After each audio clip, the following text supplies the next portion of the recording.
So these Palestinians who claim that it's going to continue even if they let go of the hostages and lay down their arms, try us. Free the hostages and test us. Why don't you test us? Mehdi, there's been a job opening. Israel finally got rid of Abu Ubaidah, a very prolific and well-to-do Hamas You've really got to get better with your Hamas propaganda. You're a racist, small man. Genocidal, war criminal. Well, you're trying to put a target on me? Mehdi, are you and Elon Levy trying to put a target on me? Mehdi and others aren't happy with the fact that Israel stubbornly, annoyingly is able to withstand the pressure campaigns by biased and corrupt UN organizations. Gaslighting. I can't believe that, 23 months into this, I'm still having to come on these shows and fact-check this kind of nonsense propaganda. You're part of an Israeli military and a proud the International Association of Genocide Scholars have said is a genocide. You're part of a military. You're part of a military that's being investigated. Jonathan, we're on Piers Morgan. I get to speak. We're not in Gaza. You don't get to kill me as a journalist. Some of the world's leading genocide scholars passed a resolution this week declaring what many of Israel's critics have argued for months, that Israel's war in Gaza is genocidal. With the exception of the US, Israel's allies are rushing to distance themselves from the ongoing escalation in the war. The UK's Foreign Secretary just expressed outrage at ongoing restrictions on aid after the UN's declaration that Gaza is enduring a, quote, man-made famine. Benjamin Netanyahu now presides over a government, a war cabinet and a country which is increasingly divided over the country's strategy and its impact on the fate of the remaining Israeli hostages. This summer, he's embarked on a tour of conservative US podcasts in an attempt to win back public support. Netanyahu continues to refuse invitations to appear on Uncensored again, or indeed to appear on any other critical media. When Naftali Bennett is a former Israeli Prime Minister, polls continue to indicate that a Bennett-led coalition would defeat Netanyahu in an election, and he joins me again now. Naftali Bennett, welcome back to Uncensored. Thanks for coming on. Thank you, Piers. I've just been off for a couple of weeks, and even in that time, so much is going on with this war.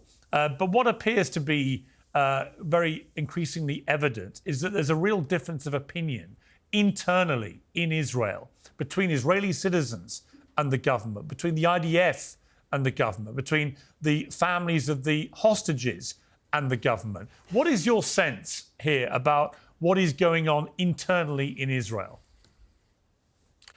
Well, Israel is a very open society full of debates, and there's a huge debate of the sequence. Should we strive for a deal, bringing home the hostages, and then at a later date go on and destroy Hamas, while the government says that if you cut a deal now, you'll never be able to later on destroy Hamas. So there's a big strategic and tactical discussion. However, I would say that there's consensus in Israel as to the two main objectives, which are to bring home the 48 hostages that are in the dungeons and tunnels of Hamas, and to eradicate Hamas so they can't conduct another October 7th attack that they're saying that they want to do the moment they can.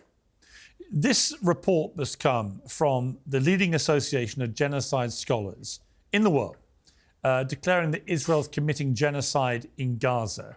What is your response to that? It's quite unbelievable. I mean, it's anything but that. Israel has no intent in that area. It's Hamas who has a genocidal approach towards the Jews and towards Israel. They explicitly say they want to wipe Israel off the face of the earth, and Israel says all we want to do is live. That's basically the competing claims. We have no desire to occupy Gaza, to live in Gaza. If it were up to us, let the Gazans live their peaceful life. Problem is they don't want to do that, and Hamas wants to attack us and kill us again and again. So that's the fundamental problem. The fact that there are some scholars who say the most crazy things doesn't make it true. I mean, there were periods in the history of the world that the leading scholars said that the world is flat. It didn't make the world flat. It just made them wrong and look stupid later on. But you have a number of these scholars who are part of this body, which is widely recognized as the most eminent when it comes to the study of genocide. A number of them are Holocaust experts. And they've specified a number of things that they believe Israel is doing which constitute genocide and war crimes and crimes against humanity. Declaration notes the widespread attacks on both the personnel and facilities needed for survival, including in healthcare, aid and educational sectors. 50,000 children killed or injured by Israel, as highlighted by UN aid organisation UNICEF, which impacts the ability of Palestinians in Gaza to survive as a group and regenerate, and the support amongst Israeli leaders, vocal support, for the forced expulsion of all Palestinians from Gaza, alongside Israel's near-total demolition of housing in the territory. You know, the problem, it seems to me, Naftali Bennett here, is that for all that I have absolutely consistently said Israel had a right to defend itself from Hamas, for all that it's indisputable that they themselves are genocidal, both in their intent and the actions that they have been committing on things like October the 7th and on other occasions. There's no doubt they want to destroy Israel. But the point of being the only democracy in the Middle East, as Israel's always proudly positioned itself, is that you don't descend to the level of your enemy. You don't then behave in a way that many people, including inside Israel, are now beginning to see or say they see as genocidal itself. And surely, as a proud Israeli yourself who's led the country as Prime Minister, you must be getting concerned that so many historic and traditional allies of Israel, including the UK, France, Germany, and others, are all now lining up to be severely critical of the strategy of this current Israeli government. Well, you've laid down quite a few claims, and I want to respond to them. First of all, if Israel had any intent in genocide, man, we'd be the most incompetent genociders in history, because with 63,000 people dead after 2 years and a ratio of 2 to 1 between civilians and militants, that's a very poor record. We could, if that were our intent, the cost of a kilogram of flour today wouldn't be $2.7 in Gaza, which is even cheaper than in Israel. So, you know, I can walk you through all of it. The fundamental point here is that Hamas turned the entire location of Gaza, the houses, the hospitals, the schools, into the infrastructure of terror. There's almost no school in Gaza that doesn't have terror tunnels under it, that doesn't have rockets in it. So they made a very deliberate decision to turn all of Gaza into a war zone, and these are the results. Having said that, we do bend over backward to reduce as much as we can, but war is a really bad thing. This whole thing could go away in a second if Hamas laid down its arms, released the hostages. It would go away. But on that point, genocide. Let me finish this. Okay. Hold on, let me finish this. Okay. I want to make a point. You know, if during the Shoah, the Holocaust, was there anything the Jews could do to stop Hitler?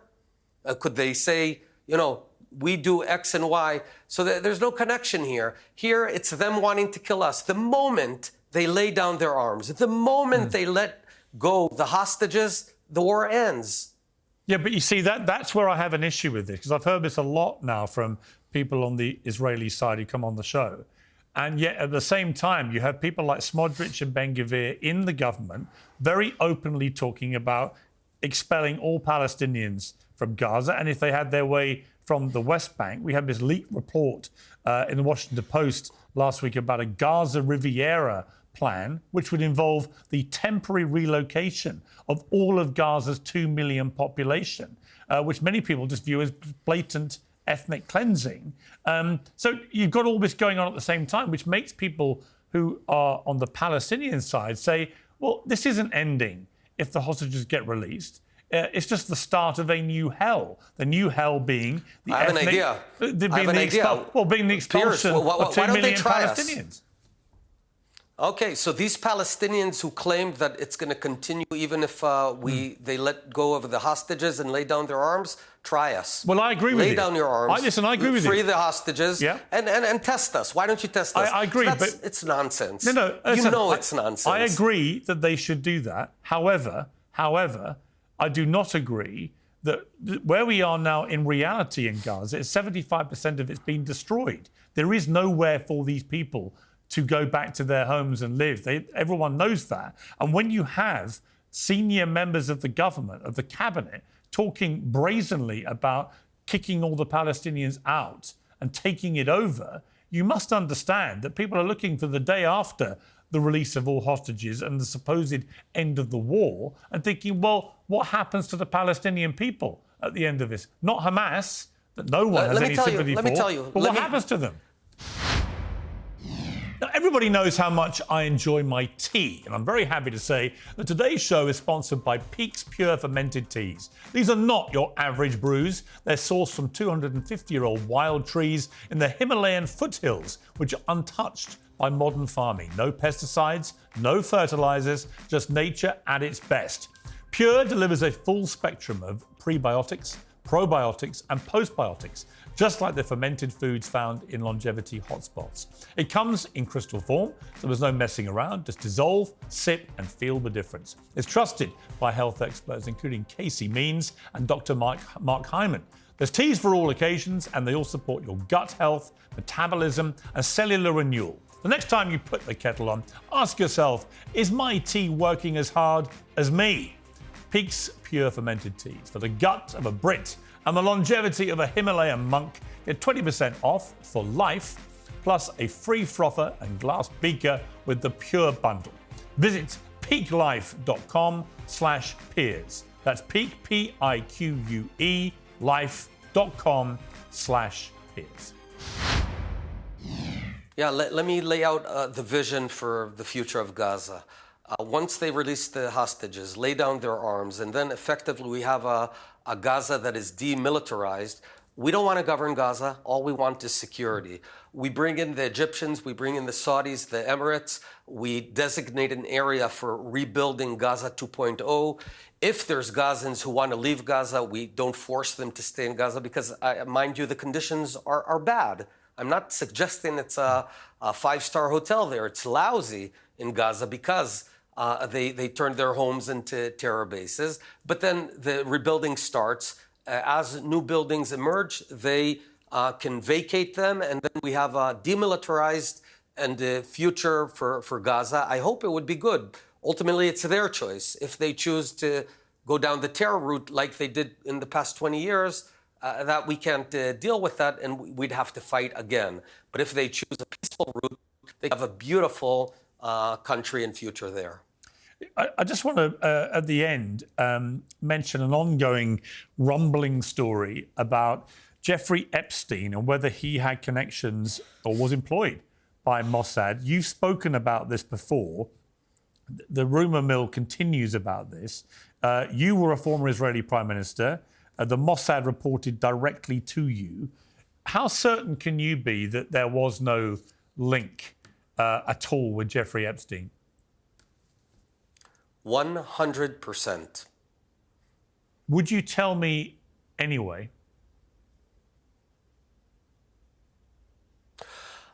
Yeah, I mean, I wouldn't sit here and let me tell you something. I was prime minister. I wasn't prime minister during that period. It's not my responsibility. I didn't have to jump into this. But when I hear my country being smeared by these really anti-Semitic claims that supposedly the Mossad runs these sort of rings or whatever. So you know what I did? I called up the Mossad chiefs from that period and I asked them point blank. I called up another prime minister and asked them point blank. The answer is no. I'll just tell you that since the mid-'80s, we had a huge, the Pollard affair, which was a huge disaster for Israel, where Israel did have one spy in the United States. Since then, it's Israel's policy to not have any espionage going on American soil. So this is utter nonsense. We don't do that sort of thing, certainly not in the United States. Okay. Naftali Bennett, I appreciate you coming back on Uncensored. Thank you very much. Thank you, Piers. Well, to debate the ongoing situation in Gaza and to react to that interview, I'm joined by Mehdi Hasan, the CEO of Zeteo, and by Jonathan Conricus, the former Lieutenant Colonel and IDF spokesman, now a senior fellow at the Foundation for Defence of Democracies. Mehdi, you were listening there to the former Israeli Prime Minister Naftali Bennett. What was your reaction? I mean, what's my reaction going to be other than to say more of the same? Just so many lies, demonstrable lies. You challenged them on a few of them. This idea that the war ends tomorrow if the hostages are released has been is a nonsense proposition that a lot of Israeli military officials no longer believe in. The deal is on the table. Hamas has now accepted Netanyahu's terms of a partial release deal, which they didn't want to accept. But the Israelis said that was our idea. And now Israel's own military chief of staff, Piers, is telling Netanyahu, take the deal. If you carry on with this war, it doesn't make the hostages any safe. That's what the Israeli military chief of staff is saying. We know that time and time again, there has been an option to end this war, have a complete hostage release, have a permanent ceasefire, not a temporary one. And yet the Israelis don't want to do it. Netanyahu has made it very clear. If they release the hostages, we're still going into Gaza City. We're still taking this over. As you pointed out, Smotrich and many other ministers have said that it doesn't matter. The hostages are not the priority. Taking back Gaza, destroying Gaza, cleansing Gaza. To quote the Bezalel Smotrich, the finance minister of Israel, that is the goal. So many other lies he mentioned. He talked about a 2-to-1 civilian to combatant ratio. Not true. Israel's own military intelligence database last month, it was leaked, showing that 5 out of every 6 Palestinians they kill are civilians. One of the highest civilian death rates in the modern warfare. You have to go back to Rwanda, Piers, in the 1990s to find a death rate that high for civilians. It's one of the reasons why people are saying this is a genocide. As you said at the start of this segment, the International Association for Genocide Scholars passed a resolution on Monday saying that what Israel is doing in Gaza meets the legal definition of a genocide. Only 1 in 3 Americans doesn't think it's a genocide. The IPC says it's a famine. Famine, genocide. We need to stop the gaslighting. Jonathan Conricus, welcome back to Uncensored. I don't disagree that Hamas should release all the hostages. Of course they should. Shouldn't have taken them to start with. But I vehemently disagree with Naftali Bennett's framing that simply ends everything, because nobody seriously believes that is the case for the reasons that Mehdi just articulated. Yeah, hello, Piers. Good to see you again or hear you. Well, whether you believe it or not is maybe important, but at the end of the day, I very much believe in that as well. And I think that it's very simple to go back to the situation on October the 6th and take stock of the situation then. There were no Israeli soldiers fighting in Gaza, and there was no famine or any of the other falsehoods that Hamas propagandists are spreading and the other lies that are being told every day in international media. The situation was that we were on our side of the border and Hamas and ordinary Palestinians were on their side of the border. What changed the situation was Hamas's attack on Israel. That is why we find ourselves now fighting almost 2 years of war, almost on 7 fronts. And it's going quite good on the other fronts. And I'm sure that many people in the Hamas, Qatari camps like Mehdi and others aren't happy with the fact that Israel stubbornly, annoyingly is able to withstand the international avalanche of pressure, the pressure campaigns by biased and corrupt UN organizations, this and that new institution or whatever scholars that are lending what's left of their credibility to dubious reports done without due process, with parts of their participants voting without having any possibility for people who think differently to raise their voice, and then having that report as if it's, gospel descend upon people and picked up and parroted in international media. And I'm sure that many people around the world are frustrated with the fact that we are still here. We still intend to defeat our enemies. And yes, I agree, we are not doing it in the swiftest way, and I would have wanted us to have done it swifter and better. I would have wanted all of our hostages to be back. But to be very clear, if Hamas lay down their weapons, and if we get our hostages back and Hamas is dismantled from governing the Gaza Strip, I have absolutely no doubt that the war would end in that instance, and there would be no Israeli claims or ideas or escapades or anything else that you might quote fringe elements in Israeli society. It wouldn't happen. We would go back to minding our own business. But hang on. Which All would right, be Jonathan, to live and to prosper in our homeland. But hang on a second. The fringe members of society do not normally include the finance minister of the government. Gaslighting. Smotrich is the current finance minister of the Israeli government. He's not a fringe member of society. US national debt is more than $37 trillion. And these are uncertain times for the global economy. It's enough to make you think. maybe now would be a good time to buy some gold. Whether it's a hedge against inflation, peace of mind during global instability, or just sensible diversification, BIRCH Gold Group believes that every American should own physical gold, and they created something special.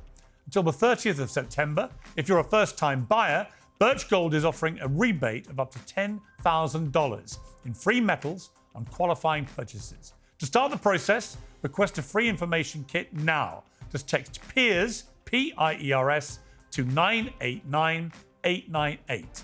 Make right now your first time to buy gold and take advantage of a rebate of up to $10,000 when you buy before the end of September.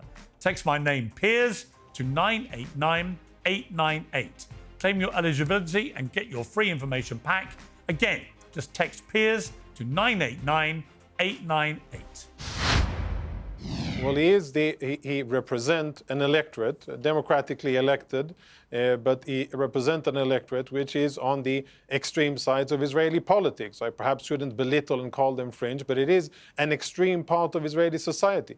But if you look at what other parts, the majority, if you look at what hundreds of thousands of Israelis, left, right, and center, are out demonstrating and saying is, we want our hostages back, we want the war to end, and the moment we get our hostages back, then the war ends. And another very important thing, which of course Mehdi represented very poorly, was that there is no deal for all of the hostages. The current waiting is for Hamas to say, okay, we agree to hand over all of the hostages. Currently, what we have on the table is 10 live hostages and half of the murdered hostages, and that isn't good enough. We don't want Hamas to have any live hostages that they can have, because that means that the war continues, that means that the suffering will continue, and that is not what we want. Okay, Mehdi. I can't believe that, 23 months into this, I'm still having to come on these shows and fact-check this kind of nonsense propaganda from pro-Israel people. As you pointed out, in a position Piers, to fact-check. they are on the record. Orit Strouk. They are on. Yeah, I can actually fact check. Let's give some facts. Bezalel Smotrich has said very clearly the hostages are not the priority. You're not the representative of the fact, settlements Mehdi minister. Hassan. Can I speak without being interrupted? Let him speak, Jonathan. You had a chance. Jonathan, you had a chance for your propaganda. I didn't interrupt you. Was quiet. I will interrupt you for the next 20 minutes. Jonathan, he allowed you to speak without interruption. Let Mehdi do the same. Fine. You can come back in and lie again in a moment. I'll give the facts to the viewers. The finance minister, Bezalel Smotrich, said very clearly that the hostages are not the priority. Ben Gvir has said a similar line. Orit Strouk, the settlements minister, said recently, we have to go into every area, even if the hostages die, even if they're unsafe, we have to do it. They have made that very clear. Gallant, the former defense minister, said Netanyahu was sacrificing the hostages. The hostages' families went to the homes of the Israeli cabinet just 9 days ago. They protested outside the government's homes and said, you are sacrificing our children on the altar of eternal war. Those are the words of the hostages' families, not the former IDF spokesman, Piers, who you've brought on to lie on behalf of the Israeli military. So many lies he told there in that statement that he just gave this long rant. He doesn't want me to speak now, obviously, because the fact checks will hurt him. Again and again, they have said the hostages are not the priority. And this idea of fringe figures, as you said, Piers, Bezalel Smotrich is the finance minister. He said in May of this year, we are disassembling Gaza. We are turning it into piles of rubble. We are destroying the Gaza Strip. We are there to conquer, cleanse, and remain. Those are the words of Smotrich. By the way, on the same day, Piers, Benjamin Netanyahu, the prime minister, put out a tweet saying, Bezalel, you have spoken the truth. You show leadership. So this is the entire government. It's not just the entire government. It's the country. A majority of Israelis say they want Palestinians expelled from the Gaza Strip, according to every poll. This is not a fringe view. This is the Israeli government. This is Israeli society. And for Jonathan to say, I'm in the Hamas camp, come on, Jonathan, get some new lines. I'm not in the Hamas camp. I've never defended Hamas on this show once. Piers knows that. Although you come on this show to defend an Israeli military you were part of and spokesman for. You were part of an Israeli military that's being investigated at the ICJ for genocide. You're part of an Israeli military that was indicted at the International Criminal Court for war crimes and crimes against humanity. You're part of an Israeli military that the International Association of Genocide Scholars have said is a genocide. You're part of a military. You're part of a military that's being investigated by international courts. You're part of a military. Well, I think, okay, hang on. Let me jump in. No, hold on, I'm finishing my point, Piers. Jonathan, let him finish and I'll come to you. You're part of a military that has been investigated for sexual violence and rape against Palestinians. Did that happen on your watch? Did you sign off on what the UN says is sexual and gender-based violence? Let me ask Jonathan a question. Okay, Jonathan. A military that bombed a hospital last week, Jonathan. Okay, your military bombed a hospital. Let me ask Jonathan an IDF question. Bombed a hospital. Let me ask Jonathan. Only a sociopath would defend that. All right, let me ask Jonathan a question, which is, as a former IDF man and spokesman, it is reported that behind the closed-door overnight meeting, IDF's Chief of Staff, Major General Ayal Zamir, vehemently opposed a Gaza City takeover, which he has repeatedly warned would endanger the lives of his soldiers and the remaining hostages held by Hamas. That was the Times of Israel reporting that. Are you not concerned as a former IDF man that the guy who's the Chief of Staff of the IDF right now thinks this is a disastrous policy in the making? Yeah, so this is the first time in the program that we're actually talking something that's grounded somewhere close to facts, not all of the nonsense that Mehdi was spewing out.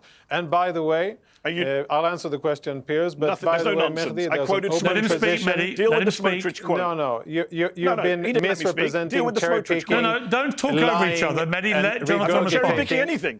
Let him answer my question. We conquer, cleanse, and remain in Gaza.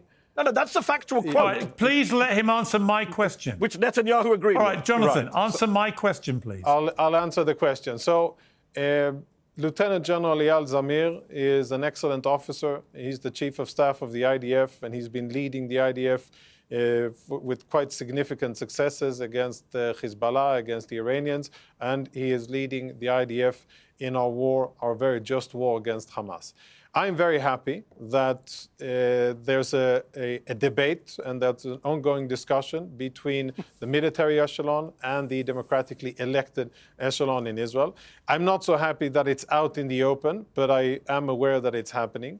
And I would say that what I read of the reported statements, which I have from pretty reliable sources they're more or less accurate, maybe not really the tone and the intensity, but a lot of it is accurate.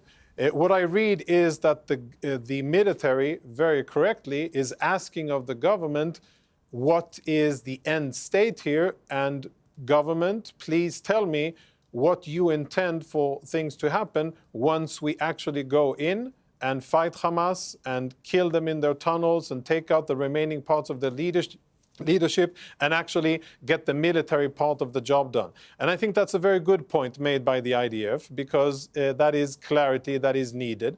And until that is said and stipulated by the government, I think that it's good that the IDF, as a military in a democracy, is telling the elected democratic leadership that, well, I will execute the orders that you give me. Here are the consequences, and I wish for you to tell me what the desired strategic end state is. And that's exactly what a military is supposed to do in combat. And I think that now the ball is in the court of the government, where they will have to stipulate clearly and to a certain extent persuade the military and everybody serving. Well, again, it's been reported what exactly the end goal is. All right, it's been reported again by the Times of Israel that during this 6-hour Israeli Security Cabinet hearing last night, that Netanyahu rejected the general's push to hold a vote over the current ceasefire deal on the table, which could see half of living hostages freed and lay the groundwork for a permanent end to the war. Now, Mehdi, what is also emerging is that there is a belief by Netanyahu that the reason he is being so gung-ho about continuing with this is that President Trump has urged him to finish the war in Gaza with full force. What should we read into that? Yeah, I think we should read into that Donald Trump is 100% behind Netanyahu, as some of us warned he would be. I think there were some people who thought that there would be some daylight between Trump and Netanyahu, that Trump would somehow be better on Gaza than Biden and Harris were. And that's, as I've told you before, Piers, your pal Donald is full on the ethnic cleansing, the ridiculous Gaza Riviera plan, allegedly involving Tony Blair and Jared Kushner at the White House. Outrageous, open plans for ethnic cleansing, all signed off on by Donald Trump, who said earlier this year that Palestinians will have to leave Gaza and not come back, which is the definition of ethnic cleansing. That is what Israel and the American government are planning and cooking up for the people of Gaza. It's why the world has now turned belatedly against Israel and on this genocide, because it's so brazen what they're doing in terms of the man-made famine, in terms of the ethnic cleansing, all of this stuff. And, you know, the hostage canard keeps being put forward. Jonathan said earlier, oh, it's a partial deal. Yeah, that's what the Israelis wanted. The great irony is Hamas wanted a permanent deal. All the hostages for an end to the war. Netanyahu said no, partial deal. Hamas agreed to that too, so they keep moving the goalposts because he doesn't want to end the war, Piers. Matthew Miller, Biden's former State Department spokesman, said recently that when he spoke to Netanyahu last year, Netanyahu said openly, we're going to be fighting for decades in Gaza.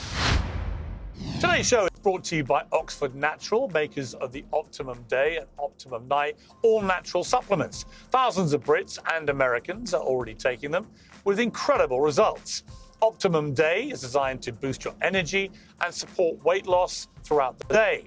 Optimum Night helps you relax and get deep, refreshing sleep. And don't just take their word for it. Here are just a few of their success stories. England football legend Michael Owen lost 40 pounds. Robbie, the face of AFTV, dropped over 100 pounds. Linda, a top law firm executive, lost 50 pounds. And Anita, an immigration lawyer, shed 60 pounds. To watch their full stories and find out more, scan the QR code on your screen or visit oxfordnatural.com/Piers. And here's the best part. Use the code PIERS, P-I-E-R-S, and get 70% off your first order. Get 70% off with the promo code PIERS.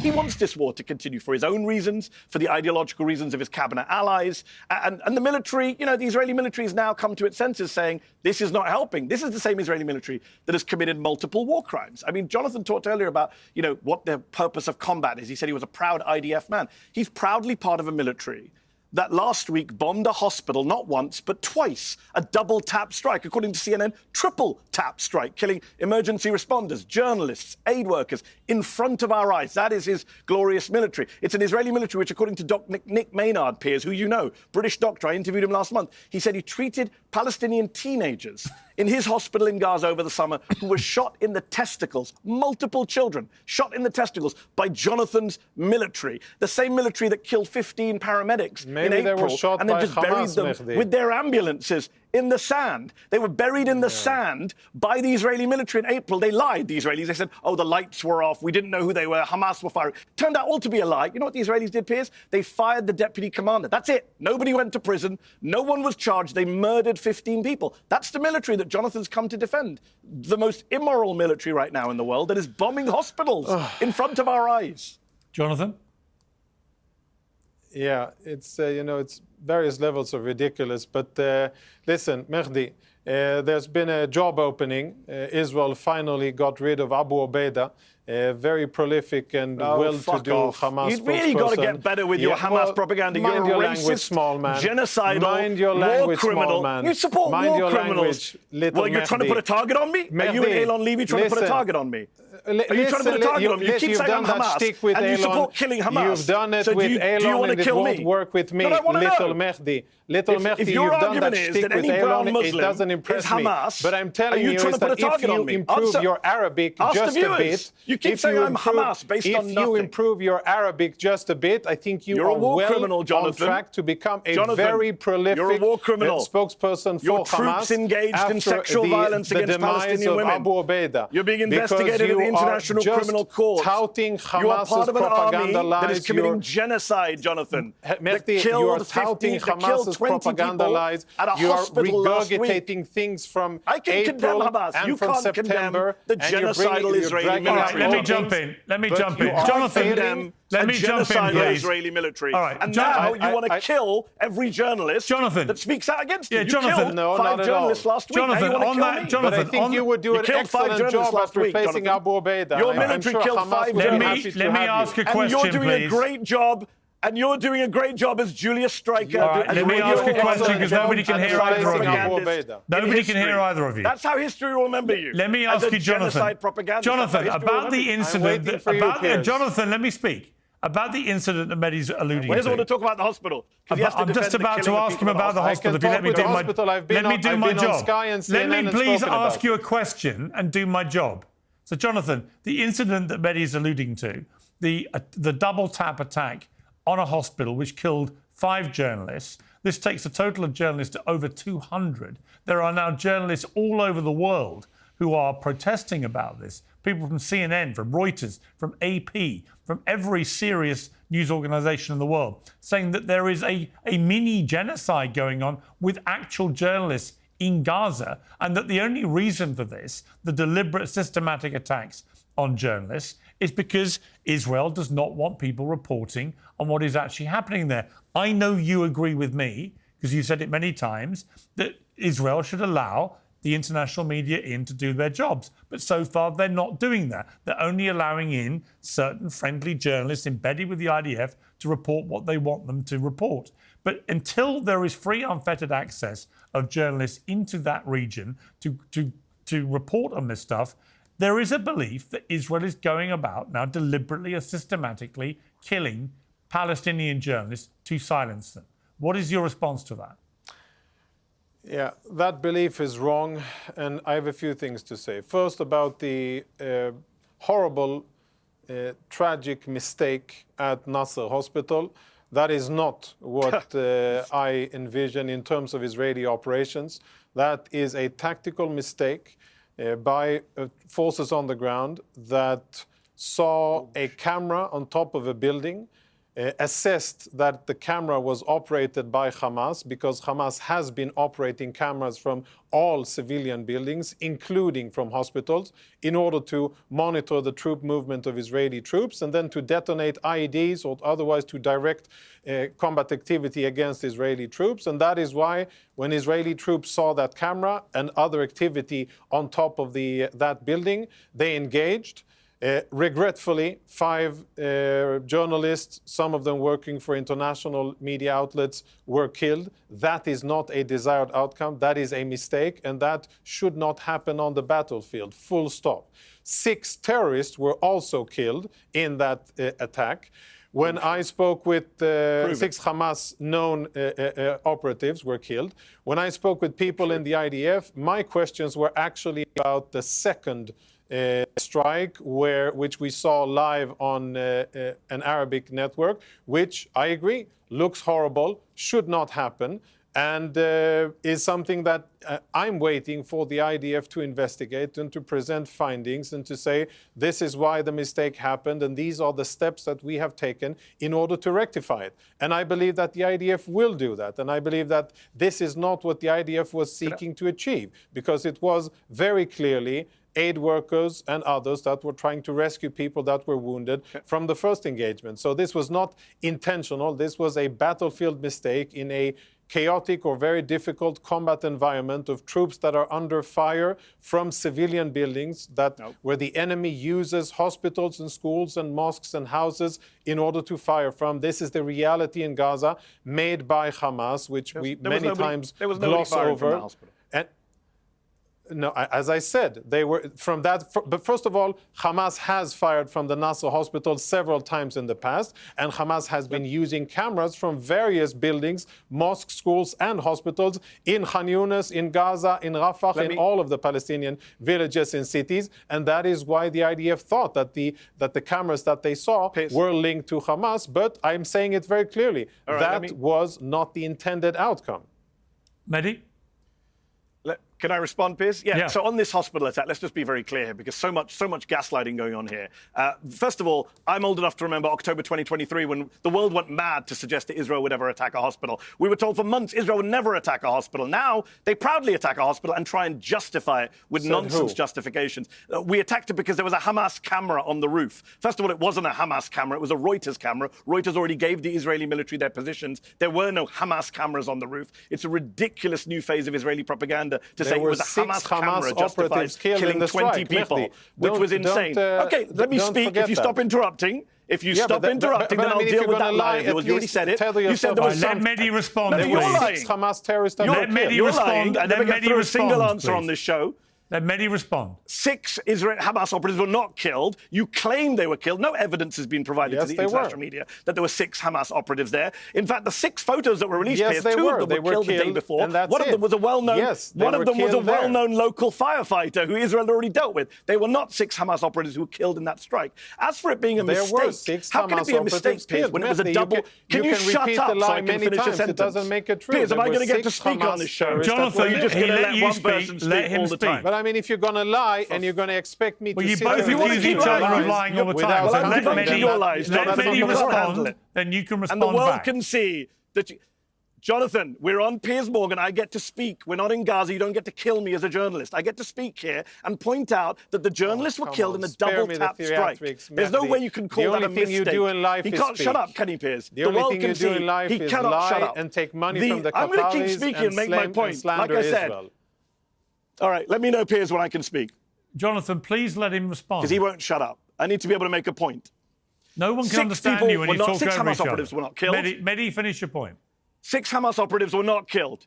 I barely started it. 6 Hamas operatives were not killed. Israel claims they were killed. It's been debunked. 20 people were killed, including 5 journalists. It couldn't have been a tragic mistake, as Jonathan claims, because it was a double-tap strike. The Israeli media have reported that the Israeli military did it deliberately. In Israel, in Hebrew, they're not saying it was accident. They said it was a coordinated attack. A double-tap strike. How do you explain a second strike 9 minutes later? There is no mistake. It's what Boko Haram, ISIS, Al-Qaeda do. It's deliberately to kill emergency responders. 972, an Israeli media organization, says it is now standard procedure for the Israeli military to do double-tap strikes. Last summer in Mawasi, the New York Times has video of the Israelis doing a double-tap strike on Palestinian paramedics. You know what Israel said at the time, Piers? We will investigate this incident. Guess what? A year later, no investigation. No one was charged. No one was punished. They always say this to gullible interviewers in the West. Well, we're investigating this mistake. Not a single Israeli soldier has gone to prison for killing anyone in Gaza since October 2023. You'll remember, Piers, I said that to Alan Dershowitz on your show. I remain to be fact-checked. It is true. Nobody went to prison for killing 15 paramedics in April. Nobody went to prison for the Mawasi double attack last summer. No one will go to prison for killing 20 people in this hospital. Jonathan and his military love to do war crimes, and no one holds them to account. Jonathan? Nonsense. Israeli officers have been who's gone to prison? Jonathan, who's gone to prison? Who's gone to prison? Israeli you said soldiers, nonsense, Jonathan. Who's gone to prison? I was right. I said nonsense, which is everything that comes from your mouth is either Hamas propaganda or nonsense let him both. Answer. And name the person who's gone to prison. And he's not answering. Name the person who's gone to prison. You and Alan Dershowitz cannot name a single Israeli soldier who has gone to prison. Let me hear him what he has to say. IDF soldiers have been disciplined and sent to military prison for misconduct, and they are still open investigations. Not a single Israeli soldier, Piers, has gone to prison for killing a Palestinian since October 2023. By the military advocate general about yes, they have. I don't remember the name, but I know you're lying. Several Anyone Israeli can Google soldiers. it right now. No, Jonathan Conricus is lying to you. You can Google. In April, 15 Palestinians were say killed. Whatever you want. You can continue. No one went to prison. To make up half Google it. truths Sky News has the story.